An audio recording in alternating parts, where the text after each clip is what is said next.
자, 오늘은 저번 시간에 우리가 심층신경망을 했습니다. 그 내용의 부가적인 내용을 한번 보겠습니다. 저번 시간에 심층신경망, 우리가 기본적인 인공신경망은 입력층하고 그다음 출력층 두 개로 구성이 되어 있었어요. 입력층은 입력 특성의 개수만큼 입력 데이터들이 생성이 되어 있고, 그 다음에 출력층은 클래스의 개수만큼 출력층의 뉴런 개수가 정해져 있습니다. 기본적으로 지금 우리가 테스트하고 있는 데이터는 28 곱하기 28의 픽셀 데이터들이죠. 그래서 28이니까 총 784개의 입력 데이터들이 필요합니다. 샘플 이미지 1개당. 그 다음에 분류는 패션 분류니까 10가지 분류가 있었어요. 그래서 그걸 이용해서 방정식 입력 데이터와 각각의 클래스별 방정식을 계산한 다음에 softmax 함수를 이용해서 각 클래스별 확률을 반환해 주는 게 인공신경망이었는데, 거기에 우리가 심층신경망은 중간에 입력층과 출력층 사이에 은닉층이라는 층이 계속 추가를 시킬 수가 있습니다. 은닉층에 사용되는 함수도 활성화 함수를 사용을 할 수가 있습니다. 그래서 은닉층의 출력이 다시 맨 마지막에 있는 실제 분류하고자 하는 출력층의 입력으로 다시 들어가면서 거기서 또 필요한 가중치와 절편을 가지고 우리가 계산하는 방정식을 여러 번 계산하는 형태가 심층신경망입니다. 네, 그걸 했는데 저번 시간에 심층신경망이 저번 시간에 했던 게 맨 마지막에 액큐러시가 그거를 한번 다시 확인을 해볼게요. 맨 마지막 게 뭐가 나왔는지. 마지막 거. 자, 거기서 보면 우리가 심층신경망에 우리가 댄스라고 해서 층을 추가를 하죠. 객체를 생성하고 나서 그 객체에 층을 추가를 합니다. 그럴 때에 맨 처음 했을 때는 우리가 그 일반적인 캐러셀 레이어의 댄스 생성 장소를 이용했는데, 플래터는 뭐냐면 앞에 우리가 그냥 일반 신경망 할 때는 리쉐입을 해줬어요. 왜냐면 샘플 이미지 하나당 필요한 데이터가 2차원 배열이기 때문에 28 곱하기 28 해서 한 개당 784개의 입력 데이터를 가진다 해서 댄스 층에 인풋 쉐입을 784개 이렇게 설정을 해줬습니다. 심층신경망에서는 플래턴 층이라고 했어요. 그러면 굳이 리쉐입을 안 하고 원래 입력 데이터의 형태가 28이었습니다. 그래서 그걸 그대로 전달해줘도 돼요. 그러니까 리쉐입해서 1차 배열 형태로 펼친 다음에 784개 해서 인풋 쉐입을 전달해도 되고, 리쉐입 안 하면 플래턴으로 추가를 해서 28, 28 입력 데이터가 바로 픽셀 28, 그 다음 세로 픽셀 28 해서 그 입력 데이터를 그대로 전달해줘도 됩니다. 그러면 앞에 했던 리쉐입 된 데이터는 필요가 없어요. 트레이스케일들을 그대로 전달을 해주면 된다 이 말이에요.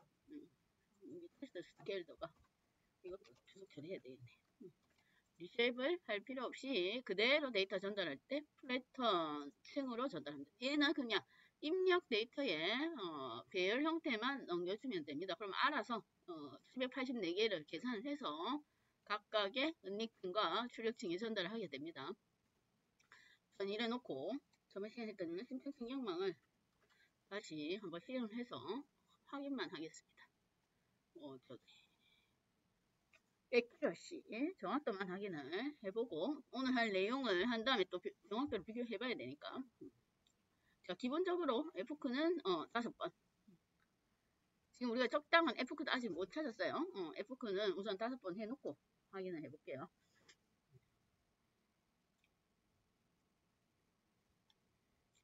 심층신경망일 때 그냥 일반 심층신경망일 때를 한번 보겠습니다.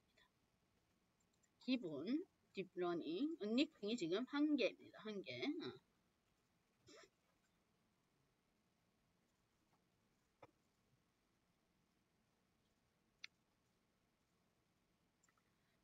한 85%, 86%, 86, 85 그 정도 되겠습니다.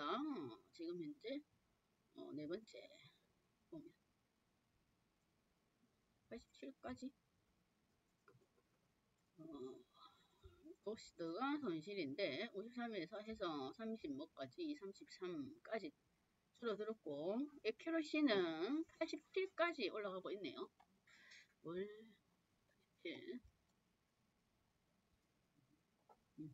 자, 맨 마지막 내용을 이렇게 맨 마지막 에포크에 보면 심층 신경망에서 조금 조건을 볼게요. 중간에 은닉층에 활성함수를 렐루로 주었습니다. 이거는 누구야?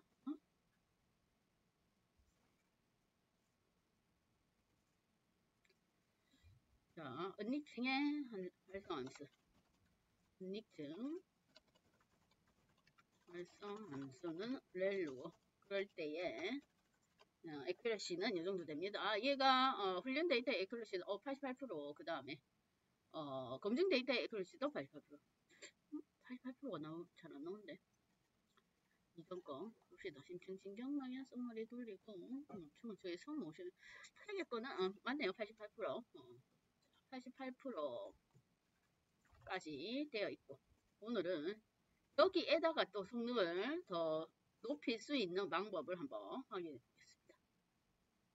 자, 심층신경망에는 여러 가지로 성능을 높일 수 있는 방법들이 있는데, 기본적으로 성능을 조금 더 높일 수 있는 방법이 옵티마이저라는 속성이 있어. 옵티마이저.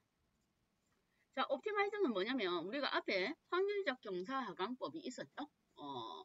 최적의 방정식을 찾기 위해서 두 개를 조금씩 조정해 나가면서 최적의 방정식을 찾는 게 확률적 경사하강법이었는데, 지금 현재 딥러닝은 지금 미니 배치 경사하강법입니다. 확률적 경사하강법을 하나씩 샘플을 하나씩 가지고 와서 훈련을 하는 거고, 지금 현재는 캐러스에서는 기본이 32개로 설정되어 있는 미니 배치 경사하강법을 사용하고 있습니다.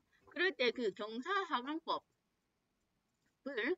어떤 방식으로 설정하느냐, 거기에 관련된 게 옵티마이저 경사하강법이 우리가 앞에 했던 건 딥러닝, 머신러닝에서 했던 건 SGD가 있었죠. SGD 외에도 우리가 경사하강법이 여러 가지가 있습니다. 그래서 거기에 대한 내용을 볼 거예요. SGD 외에 그림이 있으니까. 사용하는 방식은 똑같아요. 경사하강법일 때 설정값만 바꾸면 됩니다. 근데 내용이 중요하니까. 자, 기본적으로 경사하강법은 크게 두 가지 종류가 있습니다. 이 그림보다는. 그래서 보면 책에 있는 그림에 보면 우리가 알고 있는 건 SGD, 스타티스틱, 그 다음에 그레디언트 디센딩 해서 기본 경사하강법에 속한 SGD가 있고, 그 다음에 실제로 많이 쓰는 건 지금 현재 딥러닝 캐러스에 설정되어 있는 경사하강법은 RMS 프루프라는 경사하강법이에요. 예, 그거랑 많이 쓰고 있는 건 아담이라는 경사하강법이 있습니다. 크게 보면 종류가 기본 경사하강법이 있고 적응적 학습률 경사하강법이 있습니다. 기본 경사하강법은 SGD는 이렇게 찾아가는 거였죠. 방정식을. 그림 다시. 그림판을 보면 우리가 앞에 했던 확률적 경사하강법의 내용을 보면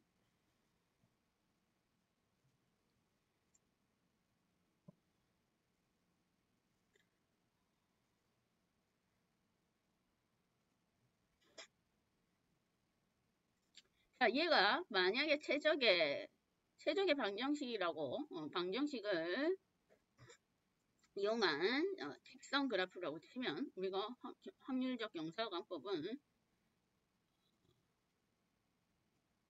뭐였냐면 거기에 맞는 직선 방정식 찾아 나오는 거죠. 그럼 맨 처음에 학습할 때는 아마 이렇게 그린다고 했습니다. 모르니까 처음에는 거의 만약에 일직선 상태로 그렇게 활용을 하면, 자, 첫 번째에 이렇게 했어요. 지금 이제 정답은 최적은 얘인데, 그 다음 두 번째는 제가 저번에 할 때는 얘가 이렇게 찾아간다고 했는데 실제로는 이거 하고, 그 다음에 지금 얘가 우리가 정답을 알고 있으니까 여기서 이렇게 찾아갈 수 있지만 정답을 모른다는 상태에서, 왜냐면 이 직선 방정식이 여기 밑에 형성되어 있을 수도 있습니다. 그럼 여기서부터 찾아간다는 건 시간이 많이 걸리죠. 그러니까 지그재그로 이쪽에 한번 찾고 그 다음 찾을 때는 요 밑에 여기를 먼저 방정식을 그릴 수도 있습니다. 그럼 중간에 있는 건 빨리 찾겠죠. 이렇게 갔다가 이렇게 갔다가 자 그렇게 찾을 때에 SGD는 그냥 그대로 가는 거예요. 그러면서 뭐 학습률을 조정해 나가면서 학습률이라는 건 이 해당 방정식의 기울기를 학습률이라고 해요. 학습률을 조금씩 조정해 나가면서 찾는데 학습률이 처음부터 끝까지 일정합니다. 그러니까 기울기를 줄이는 각도가 일정하단 말이에요. 여기서 기울기를 줄이든 여기서 기울기를 줄이든 일정한 각도로 기울기를 줄여가면서 최적의 방정식을 찾아 나가는 게 우리가 앞에 배웠던 SGD 학습법입니다. SGD. 그러면 케라스는 기본적으로 RMS 프루프예요. RMS 프루프는 이런 거예요. 자, 이렇게 하다 보니 얘가 시간이 많이 걸리죠. 완전히 처음부터 똑같은 각도로 방정식의 기울기를 줄여 나가고 있습니다. 똑같은 각도로. 그런데 RMS 프루프는 종류가 뭐라고 하냐면 적응적 경사학원법입니다. 적응적 경사학원법 말은 조금 융통성 있게 여기서 생각했을 때 우리가 이해를 생각해 보니까 맨 처음에 이제 방정식 기울기 해서 방정식 구하고 나니까 실제 데이터하고는 많이 차이가 납니다. 그래서 초기는 기울기를 크게 찾아 나가는 거예요. 초기에 찾을 때는 기울기를 이제 이만큼 기울기를 처음에는 기울기를 크게 찾다가 계속 기울기를 크기만하게 찾아요. 그러다가 어느 정도 좀 오차가 줄어든다 싶으면 그때서부터는 이제 기울기를 조금씩 줄여나가는 겁니다. 조금씩 이제 여기서부터는. 그러면 아무래도 빨리 찾을 수가 있겠죠. 이렇게 처음에는 기울기를 크게 그러다가 뒤에 가서 어느 정도 오차가 줄어들다 싶으면 작게 해서 조금씩 오차를 줄여나가서 적당한 기울기를 찾아내는 적당한 방정식을 찾아내는 게 적응적 경사하강법의 대표적인 게 RMS 프루프다 이 말입니다. 그럼 기본적으로 우리는 지금 아무것도 경사하강법 설정 안 했지만 이해를 사용하고 있습니다. RMS 프루프. 그 다음에 모멘텀은 기본 경사하강법에 속하는데 그러니까 기본 경사하강법은 기울기를 똑같이 유지를 합니다. 각도는. 그런데 얘는 모멘텀은 이제 SGD가 너무 일률적이다 보니 모멘텀은 이제 경사를 찾아 나가는데 방정식을 찾아 나가는데 앞에 거를 비교해가지고 앞에 거랑 현재 방정식을 비교를 해보는 거예요. 그 실제 오차를 이제 찾아 나갔죠. 성실함수를 위해서 오차를 찾는데 오차를 찾아서 얘가 이쪽 편에 가까운지 아니면 이쪽 편 기울기에 가까운지를 유추를 해가는 거예요. 유추를. 그래서 이쪽 편에 있는지를 찾아내서 오차를 확인해서 대충 어느 편에 있는지를 얘가 알아내겠죠. 그래서 어떤 쪽인지를 알아내서 그쪽 방향으로 찾아 나가는 겁니다. 그래서 맨 처음엔 여기 갔다가 여기 갔는데 오차를 비교하니까 이쪽 편이다 이 말이야. 그럼 이쪽 편을 중점적으로 찾아 나간다 이 말이에요. 기울기를 줄여서 그게 모멘텀이라고 볼 수가 있습니다. 그러나 기울기의 각도는 여기는 일률적이에요. 기본 경사하강법은 기울기의 각도는 일률적. 적응적 경사하강법은 처음에는 기울기를 크게 나중에 가면 오차가 작아지면 가까운 그 위치일 때 오차의 기울기를 작게 합니다.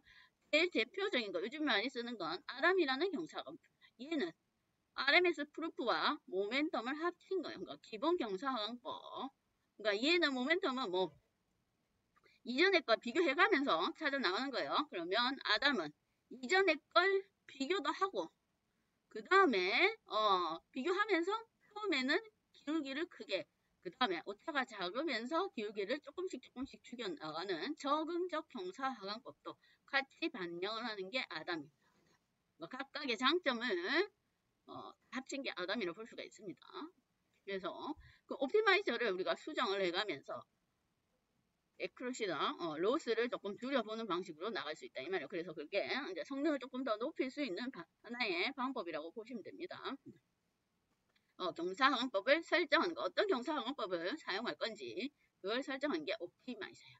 방금 전에 SGD 모멘텀 그 다음에 RMS 프루프, 그 다음 아담 다 설명을 했습니다. 자, 그러면 경사하강법 어디다 설정하냐면 컴파일하기 전에 경사하강법과 관련된 매개 변수의 인수값을 넘기면 돼요. 자, 그러면 첫 번째, 기본적으로 각각의 경사하강법도 기본적인 디폴트 인수값들이 있습니다. 그러면 그냥 기본적인 디폴트 인수값을 사용할 거면 컴파일 메서드에서 옵티마이저라는 매개 변수가 있습니다. 거기에 각각의 경사하강법 네임을 지정해주면 돼요. 그럼 SGD는 SGD, 아담은 아담, 그렇게 지정을 해주면 됩니다. 만약에 경사하강법에는 뭘 설정할 수가 있냐면 러닝 레이트라는 경사하강법 자체에 매개 변수가 있습니다. 그럼 러닝 레이트는 뭐냐면 기울기를 줄이는 각도, 학습률이라고 해요. 기울기 줄이는 각도 뭐 여기서 방정식 찾을 때 이렇게 여기서 첫 번째 방정식 직선을 긋고 오차를 추출하고 그 다음에 두 번째 방정식을 긋겠죠. 그럴 때 이 기울기를 이걸 줄이는 각도가 러닝 레이트예요. 그럼 크게 하면 뭐 속도는 빠르지만 정확하게 이해를 찾아내지 못한다고 했습니다. 작게 하면 러닝 레이트가 작으면 세밀하게 조금씩 움직여서 얘에 제일 가까운 방정식 찾아내겠지만 속도는 느려요. 그래서 그런 각각의 장단점이 있습니다. 어쨌든 그거 기울기 각도에 해당되는 게 러닝 레이트 기본값은 0.01이에요. 0.01. 만약에 그거보다 더 작게 하든지 더 크게 할 거면 그럴 때는 기본 디폴트 값 사용 안 할 거면 케라스의 옵티마이저라는 패키지 안에 각각의 경사하강법에 대한 각각의 경사하강법에 따르는 생성자 함수가 있습니다. 그래서 그걸 이용해서 뭐 옵티마이저 객체를 하나 따로 별도로 생성을 해야 돼요. 러닝 레이트 같은 걸 줄이려고 하면 얘를 조절할 거면 아니면 기본적인 디폴트 값을 쓸 거다 그러면 옵티마이저 매개 변수에 각각 뭐 문자열로 해당 경사하강법을 사용하면 됩니다. 지금은 기본 케라스에 옵티마이저 설정 안 했지만 기본적인 RMS 프루프 방식을 사용을 합니다. 처음에는 좀 학습률을 높게 설정하고 뒤에 가면 작게 설정하는 융통성 있게 설정하는 방식이 RMS 프루프예요. 그런데 그러면 다른 방식으로 한번 옵티마이저를 바꿔서 한번 돌려보겠습니다. 옵티마이저 컴파일 변수에 그냥 옵티마이저를 기본 디폴트 값으로 설정해 보면 됩니다. 그러면 지금은 RMS 프루프인데 우리가 알고 있는 SGD 경사원법 한번 설정해 볼까요? 옵티마이저 SGD 스파스 여기서 에러가 날까?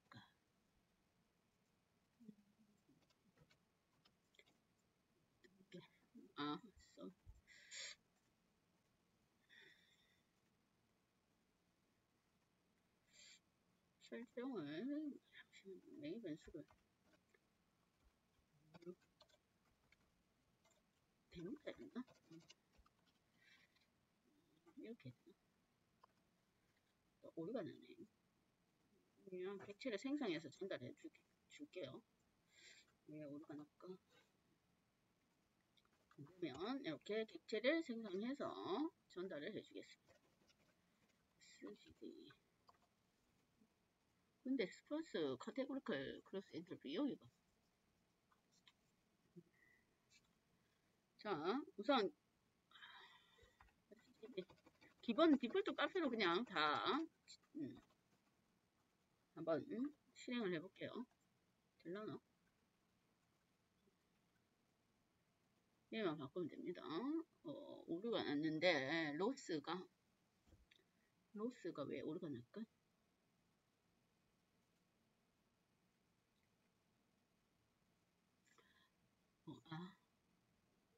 아까가 맞았네.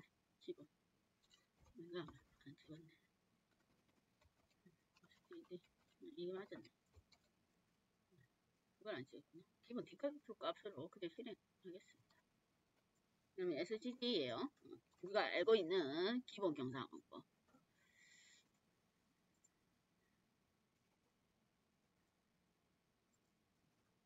자, 어떤 옵티마이저가 적절한지 한번 확인해보고 해당 옵티마이저를 설정해서 사용을 하면 됩니다. 대표적인 거 한번 해볼게요. STD로 한번 해보고, 책에는 뭘로 했지? 책에도 STD를 했는데 러닝레이트를 0.1로 조금 더 크게 설정을 했네요. 원래는 기본값은 0.01입니다. 그 다음에 할 때는 옵티마이저를 요즘 가장 제일 많이 사용하는 게 아담이라고 했습니다. 뭐 기본 경사관법과 적응적 경사관법을 합친 거 각각의 장점을 합친 형태로 경사관법을 설정한 게 아담이라고 했어요. 그거 하나 하고 아담하고 한번 비교를 해봅시다. 어떤 게 액큐러시 정확도가 높은지 봅시다. 그죠? 내 결과를 보면 보니까 결과가 제대로 안 나와있네. 86 이밸류에이트 86 아담으로 했을 때도 크게 결과를 보면 아담으로 했을 때도 크게 아까 기본 RMS 프루프 기본적인 RMS 프루프라고 했습니다. 그거보다 더 낮은 것 같아요. 제 결과는. SCD는 얼마인지 볼까요? SCD가 낮네요. SCD가 낮습니다. 속도도 느리고 얘가 액큐러시가 더 낮아요. 그러면 아담으로 한번 해보고 아담으로 하는데 아담 할 때도 기본적인 값으로 설정을 할 것 같아요. 기본적인 아담도 보고 지금 현재 SGD는 84밖에 안 됩니다. 그래서 이걸로 수정하고 다시 실행을 시켜보고 84 이걸로 했을 때 SGD로 했을 때는 84밖에 안 됩니다. 84 0.84 정도 다 기본적인 러닝 레이트가 매개 변수예요. 학습률은 다 기본적으로 0.01이에요. 보자. 결과를 한번 보시면 됩니다. 직접 한번 실행시켜서 결과값 보세요. 그래서 어떤 게 액큐러시가 더 높은지 제가 볼 때는 아까 우리가 그냥 아무것도 설정한 기본 디폴트인 RMS 프루프가 제일 나을 것 같아요. 그러니까.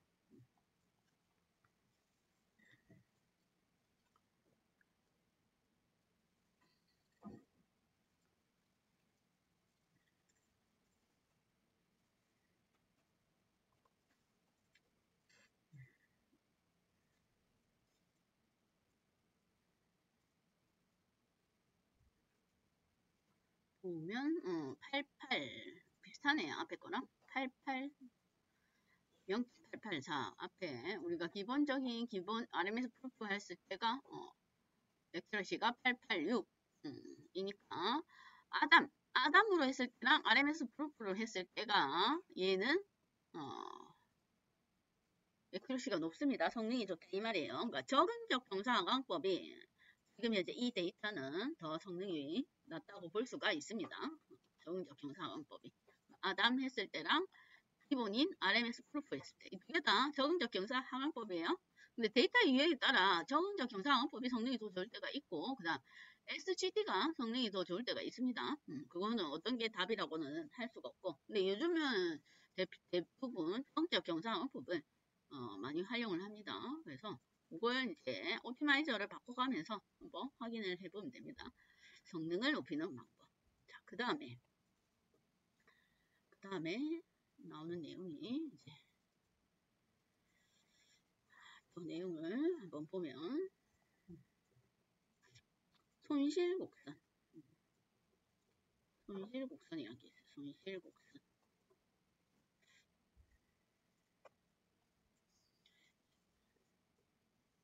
자 손실곡선은 뭐냐면 우리가 신경망을 실행을 시키다 보면 F급 단위가 있었죠. 그러면 F급 단위별로 뭐가 있냐면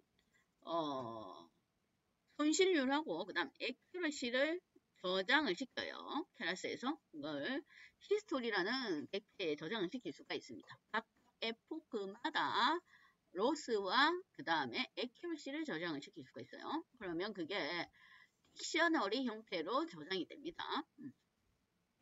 히스토리 객체에. 그러면 그걸 가지고 한번 확인을 한번 해볼 수가 있습니다. 자, 한번 봅시다. 그게 그걸 확인할 수 있는 게 이제 손실곡선이다. 이 말 그걸 그래프로 그릴 수 있다. 그 얘기입니다. 예정적 내용을 보면 위에 거는 똑같은 내용이고 밑에가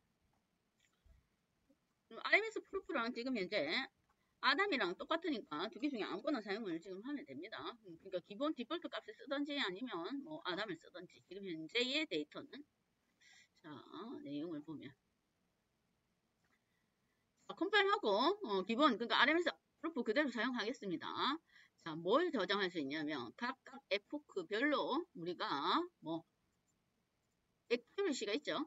여기 보면 각각 에포크별로 지금 에포크가 5번일 때 각각 에포크 단위별로 로스가 있고 로스가 얘가 그 손실률이다 이 말이에요. 손실 그 다음에 얘가 액큐러시가 정확도와 로스는 작아져야 되고 에포크가 늘어날 때마다 그럼 액큐러시는 좀 더 높아져야 되는 게 이제 정상적이에요. 에포크가 실행될 때마다. 그러면 에포크가 실행될 때마다 각각 에포크 단위별로 해당 로스와 액큐러시를 딕셔너리로 저장시켜요. 그래서 그걸 한번 보겠습니다. 딕셔너리 저장시켜 놓은 걸 뭘로? 그래프로 그려보겠다 이 말이에요. 에포크별로 얘네들이 얼마 정도 되는지. 그럼 지금 우리가 아까 요거 있죠? 표시되는 거. 실행할 때, 핏할 때 보면 각 에포크별로 로스와 액큐러시를 표시하는데 그걸 표시 안 하게 하는 게 옵션이 매개 변수가 버버스라는 매개 변수가 있습니다. 근데 기본적으로 얘가 1 값이에요. 그러면 각 에포크별로 로스와 액큐러시를 표시를 해줍니다. 근데 이것도 에포크 단위가 많으면 이거 표시하는데 또 시간이 걸려요. 그러니까 만약에 이해가 시간 많이 걸리니까 그냥 표시를 안 해줘도 돼요.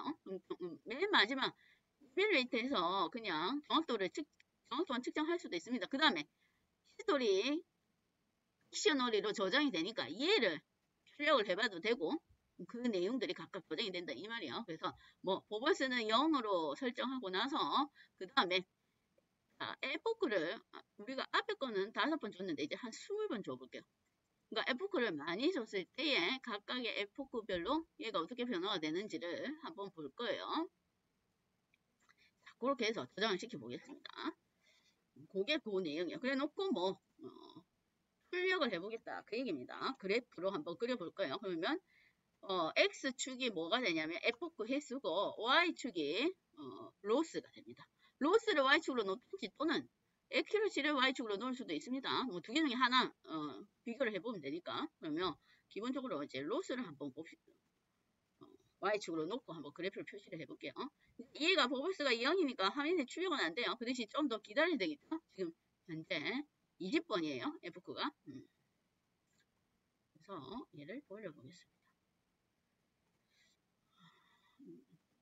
자, 그렇게 해서 그래프를 20번이니까 아까 5번보다 시간 좀 더 많이 걸립니다. 조금 더 기다리면 됩니다.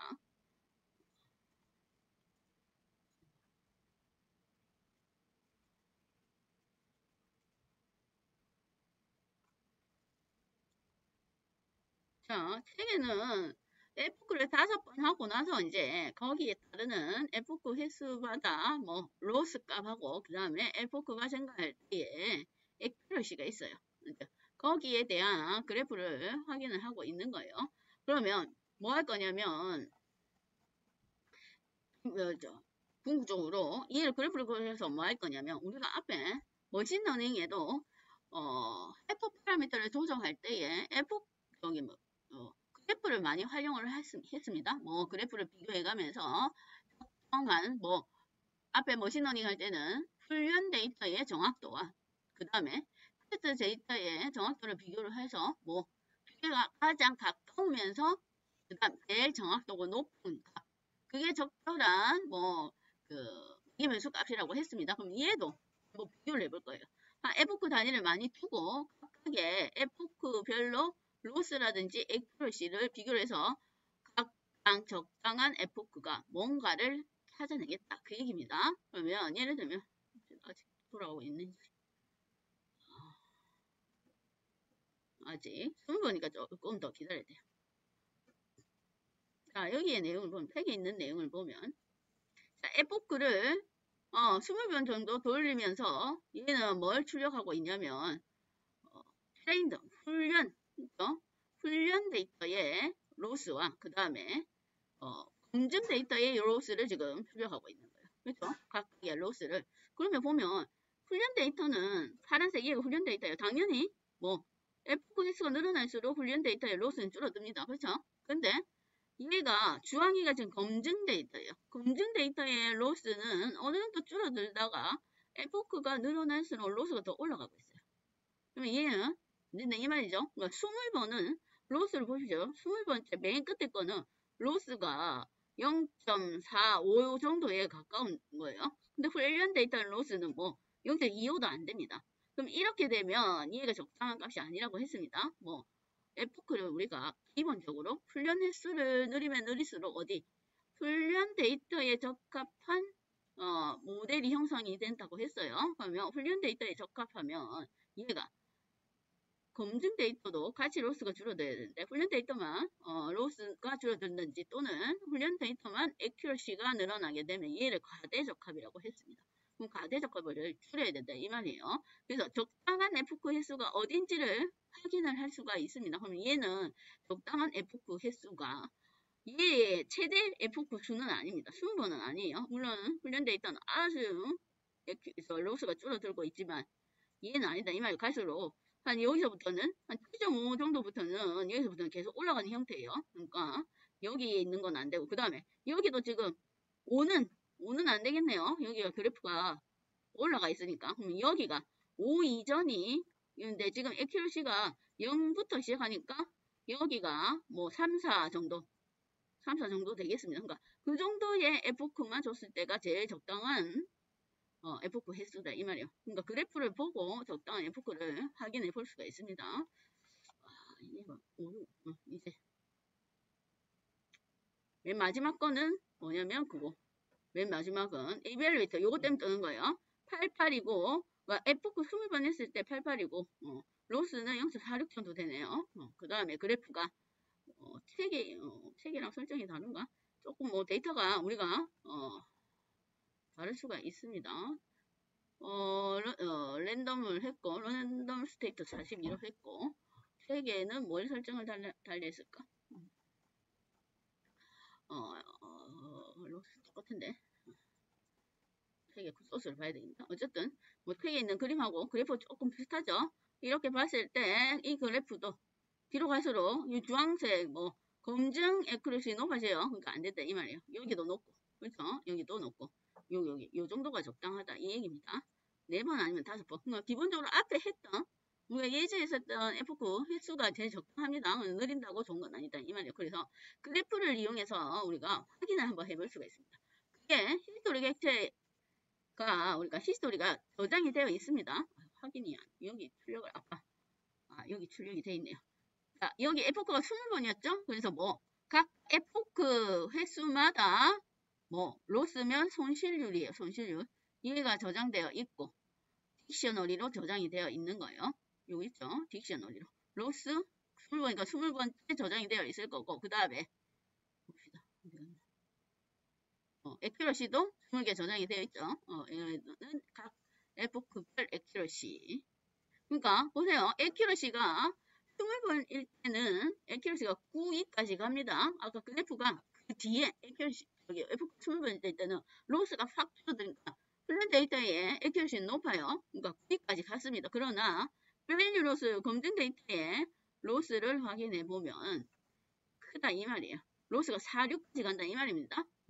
트레이는 2까지 갔는데 그 다음 밸류 검증 데이터의 액큐러시도 맨 마지막에 보면 얘는 10몇까지 갔는데 88. 그러니까 2개 차이가 난다. 그 얘기입니다. 그래서 그 확인을 그래프를 통해서 확인해서 적당한 F9 효과원들을 수정할 수가 있습니다. 그래서 그걸로 수정하고 그 다음에 뭐 옵티마이저 설정도 수정하고 그렇게 하다 보면 이 해당 데이터를 가지고 우리가 가장 성능이 높은 알고리즘 또는 객체를 찾기 위해서 여러 번 학습을 해야 돼요. 그래서 같은 데이터를 가지고 옵티마이저도 저장을 시켜보고 변경을 해보고 그 다음에 F9 횟수도 변경을 해보고 그렇게 해서 가장 성능이 높은 알고리즘을 선택을 하면 됩니다. 그게 이제 손실 곡선 확인을 한다 그 얘기입니다. 그 다음에 들어봐.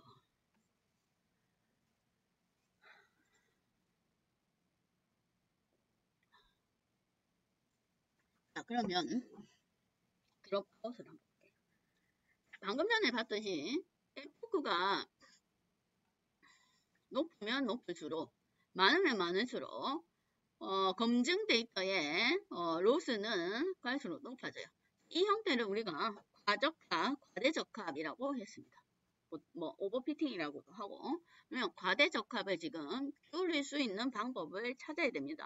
과대적합을 줄이는 방법 중에 대표적인 게 그 다음에 나온 내용이 드롭아웃이에요. 드롭아웃. 드롭아웃은 우리가 앞에 심층신경망에 은닉층을 몇 가지 추가를 했죠. 우리 지금 현재 예제는 은닉층을 하나밖에 추가를 안 했는데 그 데이터가 양이 더 많아지고 데이터가 입력 데이터라든지 아니면 데이터 자체의 개수가 많아지고 아니면 입력 데이터의 크기가 좀 더 커지면 또는 지금 현재 우리는 흑백 이미지예요. 흑백 이미지. 그래서 28 곱하기 28 해서 784개인데 여기 색상 이미지 RGB 컬러 색상 이미지는 4,000원 배열입니다. 그러면 그거는 28에 뭐 곱하기 3이 더 들어가야 되는 거예요. 색상 자체가 하나의 정수값이 아니고 그 자체가 또 배열이기 때문에 그러면 입력 데이터 크기가 커져요. 입력 데이터가 엄청 많아집니다. 그러면 그럴 때는 보면 책이라든지 다른 인터넷에 나오는 예제들을 보면 은닉층이 여러 개예요. 은닉층이 지금 현재는 우리는 한 개로 했지만 은닉층이 여러 개입니다. 잠깐만요. 제가 테스트한 게 컬러 이미지 테스트한 게 있었는데 컬러 이미지 흑백 이미지 말고 컬러 이미지를 가지고 제가 테스트한 게 있어요. 그걸 잠깐 보면 똑같습니다. 형태가. 그런데 컬러는 색상값이 3개라서 뭐 곱하기 3을 더 한 번 더 해줘야 됩니다. 크기가 얘는 32픽셀 32픽셀이요. 그럼 32 곱하기 32 곱하기 3 하면 입력 데이터 입력 변수가 몇 개냐면 32 곱하기 32 곱하기 3 이러면 하나의 데이터당 입력 변수 입력 데이터의 크기가 3072예요.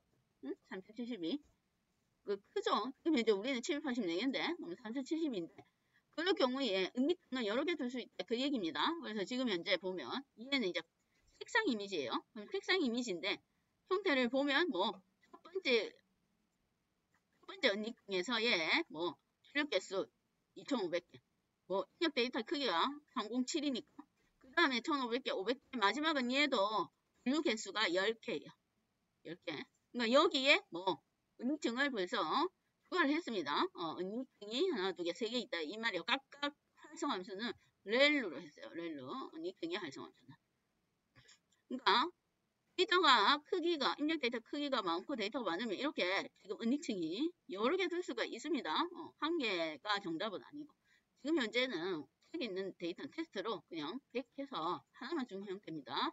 자, 그래 놓고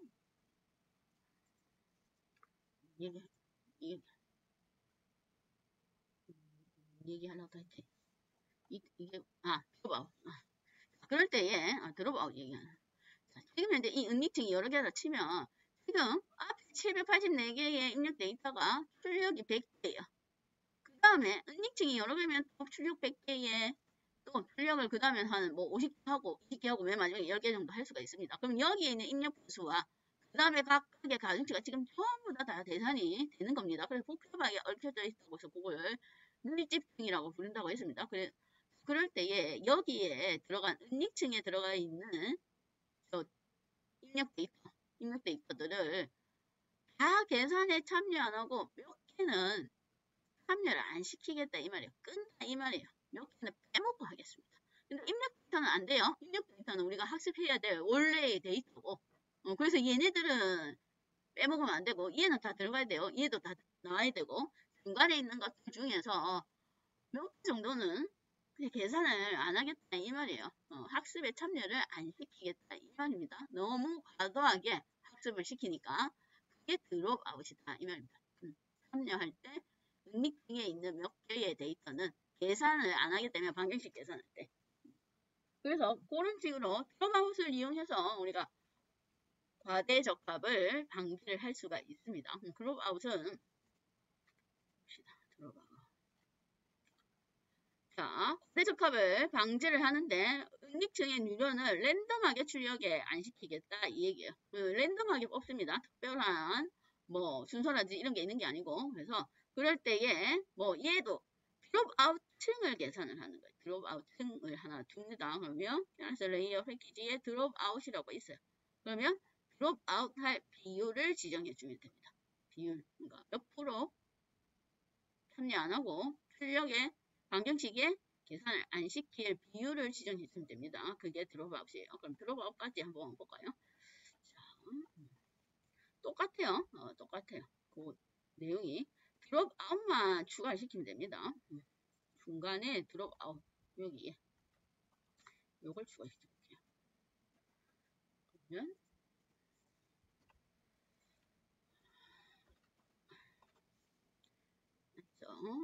드롭아웃 그러면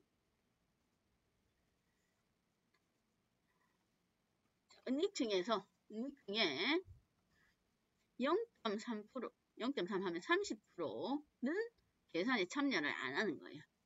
자, 똑같은 상황에 그대로 두고 드롭아웃을 지정해서 한번 해보겠습니다. 왜냐면 얘가 에포크가 5번이면 드롭아웃 할 필요가 없습니다. 에포크 개수가 얼마 안 되니까 지금 뭐 에포크 개수는 느리고 지금 정확도는 지금 아까 에포크 개수가 20개일 때 정확도가 트레이는 높아져 있는 상태예요. 그럼 그 상태에서 드롭아웃을 해서 30%는 꺼놓고 다시 결과를 뭐 밸류 검증 데이터의 결과를 한번 확인해 보겠습니다. 얘는 이래 놓고 중간에 얘만 추가시키세요. 드롭아웃 뭐 은닉층 추가하는 은닉층 다음에 하면 됩니다. 은닉층 다음에 얘가 입력 데이터가 더 많으면 비율을 좀 더 높여도 됩니다. 근데 너무 많이 높이면 안 되고 얘도 몇 프로를 이제 설정에 따라서 또 확인을 해보면 되겠죠. 에포크는 그대로 20으로 두고 확인해 볼게요. 얘는 드롭아웃이 책에는 드롭아웃 했을 때 이제 얘가 같이 지금 현재 낮아지고 있습니다. 같이 로스가 또 여기도 할 거니까 갈수록 지금 실행을 할 때 훈련시킬 때 좀 시간이 많이 걸립니다. 본인 컴퓨터의 성능에 따라서 좀 더 빨리 끝나는 사람도 있습니다.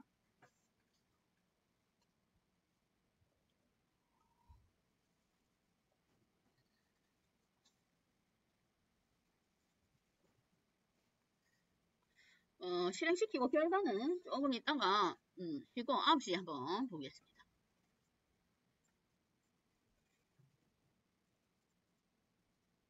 자, 이어서 내용을 보겠습니다. 좀 전에 우리가 과대적합을 방지하기 위해서 드롭아웃을 했습니다. 지금 30%의 드롭아웃을 실행을 했는데 앞에 드롭아웃 안 했을 때 아까 검증 성실과 관련된 그래프를 보면 자, F가 20번일 때 지금 주황색이 밸류 로스예요. 검증 데이터의 로스인데 얘가 여기까지 지금 높아져 있는 상태예요.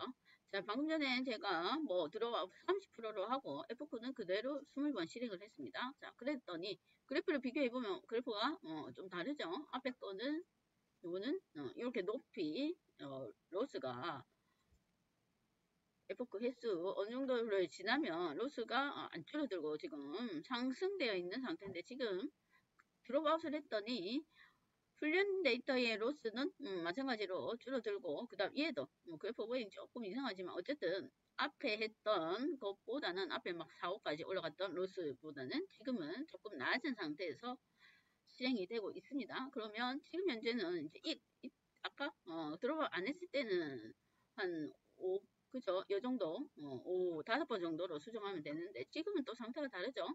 지금은 보니까 로스가 가다가 높아지다가 여기 쭉 그죠? 낮은 게 주황색이 얘는 뭐 계속 낮아진 건 상관없는데 얘가 좀 그나마 낮아지는 게 뭐 한 12번째인데 F가 지금 0부터 시작되니까 실제로는 11번째 정도 비속도간 F 값이라고 볼 수가 있겠네요. 그러면 드롭아웃 하면 11번까지 F코를 좀 더 늘릴 수가 있습니다. 훈련 데이터의 이제 성능이 조금 더 높아지겠죠. 자, 그렇게 해서 드롭아웃으로 과대 적합을 방지를 할 수가 있습니다. 그걸 비교를 해보면 돼요. 여기에 검증 데이터의 액큐러시 지금 현재 비슷해요. 8786 수준에서 되고 있습니다. 그 다음에 조기 종료가 있어요. 조기 종료. 맨 마지막에 조기 종료. 조기 종료가 있습니다. 자, 조기 종료는 뭐냐면 앞에 조기 종료가 비슷한 게 저기 어디지? 확률적 경사하강법에 우리가 두 개 있었어요. 확률적 경사하강법에 매개 변수가 하나 있었습니다. 확률적 경사하강법. 앞에 내용을 보면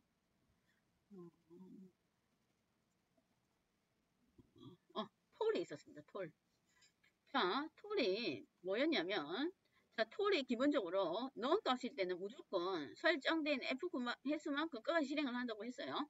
그런데 만약에 non 값이 아니고 다른 값이면 f를 실행하는데 톨로 설정된 것만큼 더 이상 그만큼 뭐 스코어가 향상되지 않으면 그냥 중지를 시키겠다 그 얘기예요.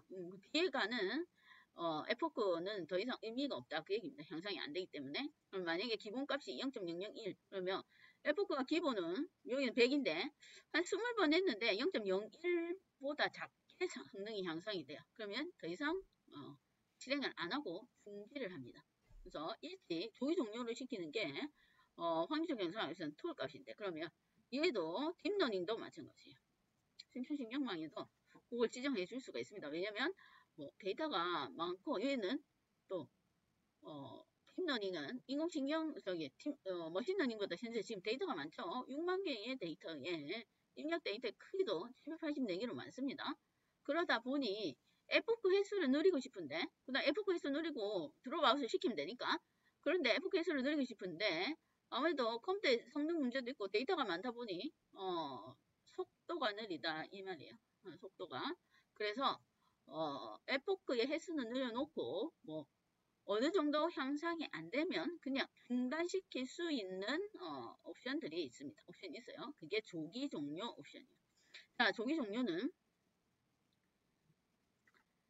자, 케라스에 콜백이라는 패키지가 있습니다. 콜백 패키지는 뭐 하는 패키지냐면 책에는 다른 내용이 있는데 콜백은 이제 핀 메서드를 이용해서 훈련하고 있는 중간에 뭔가 설정 값들을 저장할 것이 있거나 변경할 내용이 있으면 콜백 패키지를 이용해서 설정을 할 수가 있습니다. 그럼 콜백 패키지 밑에 우리는 조기 종료시킬 거예요. 그래서 early stopping이라는 클래스가 있습니다.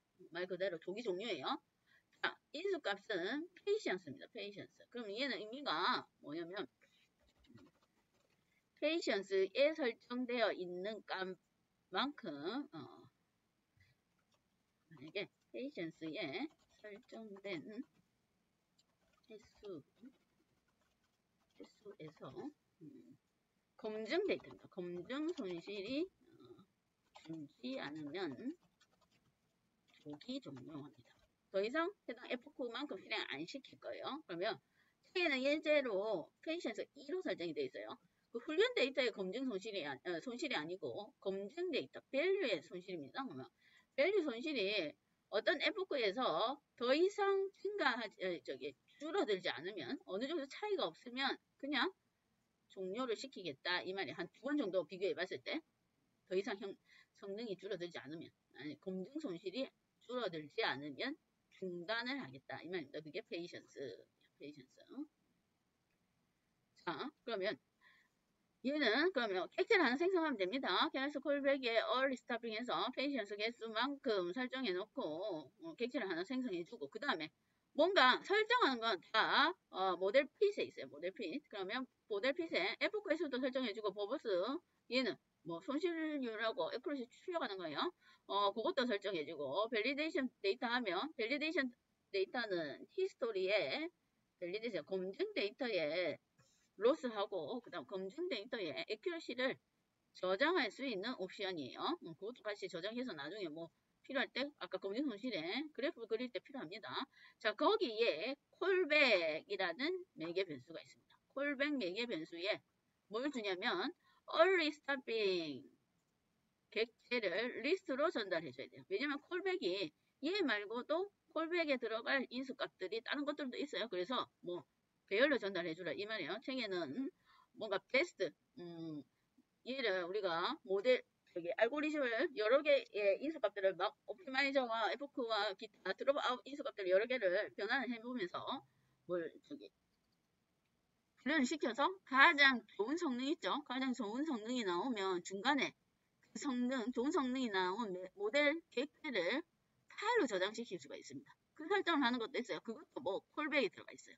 그래서 그거 만약에 설정할 거면 또 해당 콜백에 있는 클래스를 불러와서 객체로 저장시키고 만약에 그것도 설정해 줄 거라면 콜백 매개 변수에 배열로 전달을 해주면 됩니다. 지금 현재는 그거까지는 필요 없고 그냥 조기 종료만 전달할 거예요. 그래서 조기 종료의 페이션스를 설정해주고 그 해당 객체를 콜백의 리스트 값으로 전달해 줬습니다.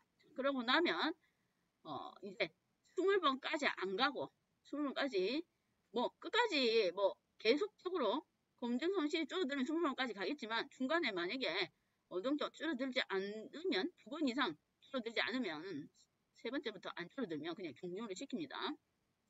이게 조기 종료예요. 그래서 한번 해봅시다. 조기 종료.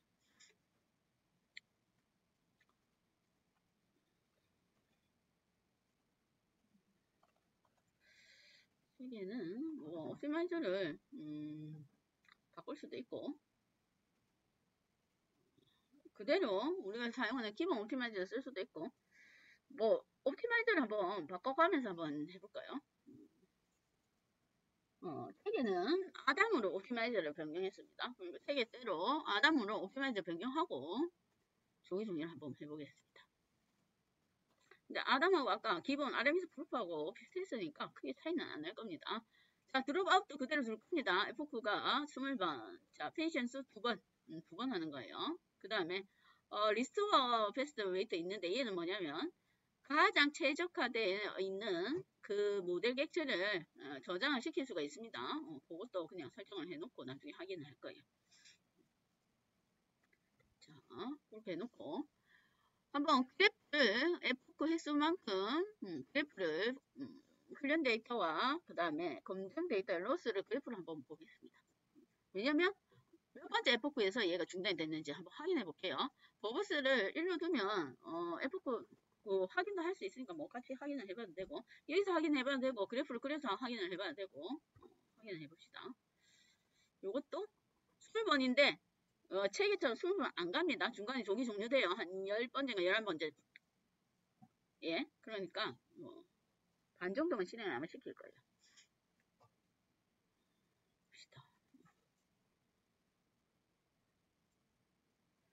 그랬을 때 책에는 몇 번째 조기 종료가 되냐면 책에는 13번째에 F9가 중단이 되고 12번 F9를 실행을 해요. 12번. 예, 여기가 지금 자, 가로 X축이 지금 F9 S인데 뭐 2, 4, 6, 8, 10 이렇게 가죠. 그러면 여기가 10인데 11이 되겠네요. 11. 11이면 12번째까지 실행을 했다 이 말입니다. 12번째.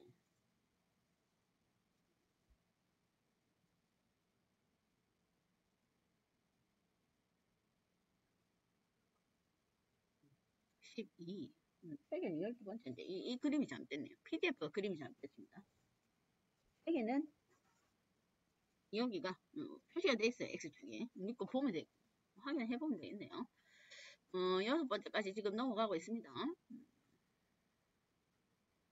PDF가 그림이 잘못됐고 책은 F9가 12 그래프상으로 X축이 12에서 중단이 되어 있습니다.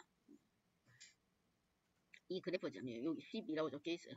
그러면 뭐 총 13번 했다 이 말이에요. 그러면 최적의 F9는 11번째 F9입니다. 페이션스가 2니까 마이너스 2 빼야 되겠네요. 최근 그런데 요거 그런데 별도의 결과를 한번 확인해 보십시다. 8번째까지는 가는 중이고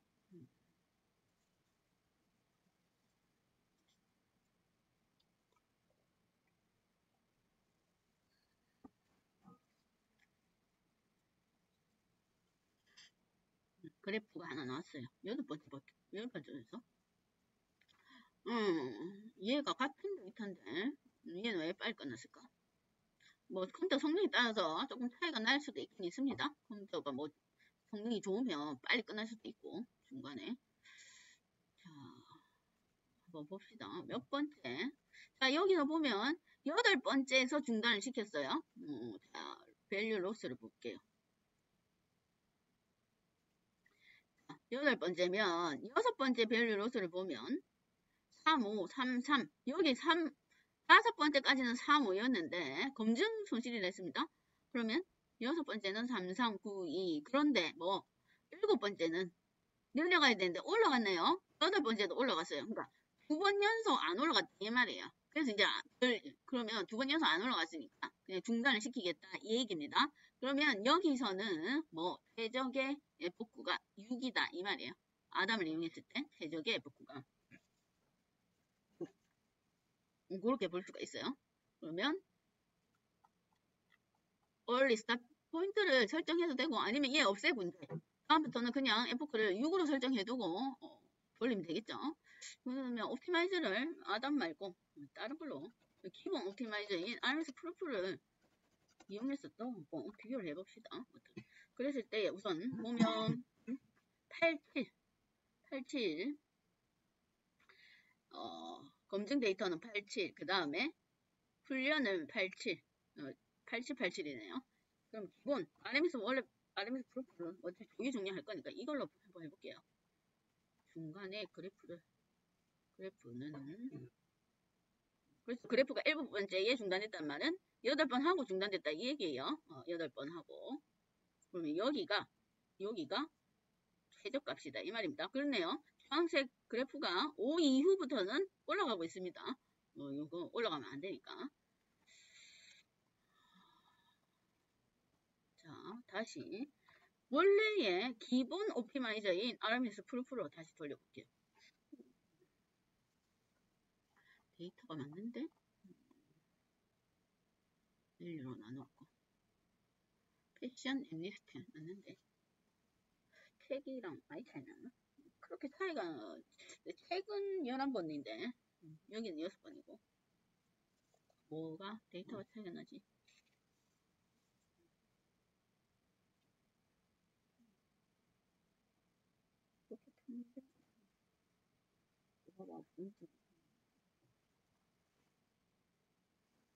정확도는 차이가 안 나는데 F4 횟수가 좀 차이가 나긴 한데 뭐 정확도나 손실률이 뭐 0.01 정도 차이니까 크게 차이가 나는 건 아닙니다.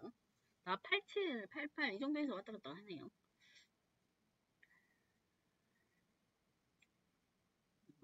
세 번, 네 번, 한 5번까지는 그대로 갈 것 같고